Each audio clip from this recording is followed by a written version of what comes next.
Whatever object you're sitting on, whether that be a box or chair or some sort of bench, make sure that your feet are comfortably touching the ground.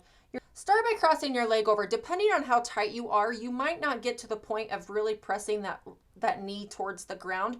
You might just be working on sitting up nice and tall. You do not want to round your upper body while doing this, so make sure you almost stick your chest out and just kind of lean forward towards your knee. You may be able to pull yourself into your knee as long as you're not rounding your upper body. If you're looking for more of a stretch, then go ahead and press that knee towards the ground as you lean into it. Just make sure, again, that you're sitting up nice and tall and that you're not rounding your low back or your upper body. There's a couple different ways to approach this. You can start off by just leaning forward into it and holding it for probably about 40 seconds each side. One hip will be tighter than the other, just to expect that, but definitely do both sides.